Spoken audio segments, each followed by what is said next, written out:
एक मासूम लड़की ने भरी ट्रेन में श्री कृष्ण से मदद मांगी और फिर श्री कृष्ण आए भी उसे बचाने। 2006 में उत्तर प्रदेश के एक गांव से 16 साल की कल्पना शहर में पढ़ने के लिए निकलती है। पहली बार अकेली ट्रेन में यात्रा कर रही थी। वो बेचारी बहुत ही डरी हुई थी। माँ ने जाते वक्त उनका सामान मुकाया और बस इतना कहा था, कोई भी परेशानी हो तो कन्हैया की मूर्ति को देख लेना। तब लड़की ने कहा, हाँ माँ, पिताजी के जाने के बाद इन्होंने ही तो मुझे यहाँ तक पहुँचाया है।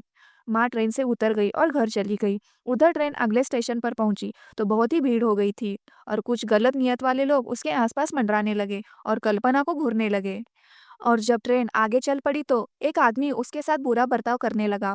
अब कल्पना बहुत ही डर गई और रोने लगी। यहाँ तक कि किसी ने मदद मांगने की हिम्मत तक नहीं थी, क्योंकि उसे कोई जानता तक नहीं था। उसी वक्त उसने अपनी आंखें बंद की और कहा, हे कन्हैया, अगर तू है तो मेरी रक्षा कर, वरना आज से तेरा ये नाम कभी नहीं लूंगी। तभी एक बूढ़ा सा पंडित पीछे से आया, गोविंदा गोविंदा बोलते हुए उसके पास आया। माथे पर चंदन, गले में तुलसी की माला और हाथ में बांसुरी।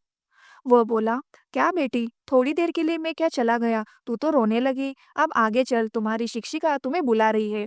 कल्पना को ये व्यक्ति दूसरे कोच में लेकर एक बुजुर्ग महिला के पास बिठा दिया। फिर मुस्कुराते हुए बोला, अब कोई तुझे छू भी नहीं सकता, क्योंकि तुम्हारे थैले में कन्हैया है। तो फिर डर किस बात का? कल्पना तुरंत सोचने लगी, मेरी थैली में कन्हैया की मूर्ति है, ये इसको कैसे पता चला? और क्या यही मेरी शिक्षिका है? जब उसने शिक्षिका से पूछा, क्या आप उस बाबा को जानते हो? महिला बोली, बेटा, मैं तो यहाँ कोई बाबा को जानती नहीं, मैं तो पहली बार ट्रेन में बैठी हूँ। जब कल्पना ने पीछे मुड़कर देखा तो वहां कोई नहीं था। कल्पना ने तुरंत अपनी थैली निकाली और रुमाल में से कन्हैया की मूर्ति निकाली, तो वो बहुत ही गर्म हो चुकी थी।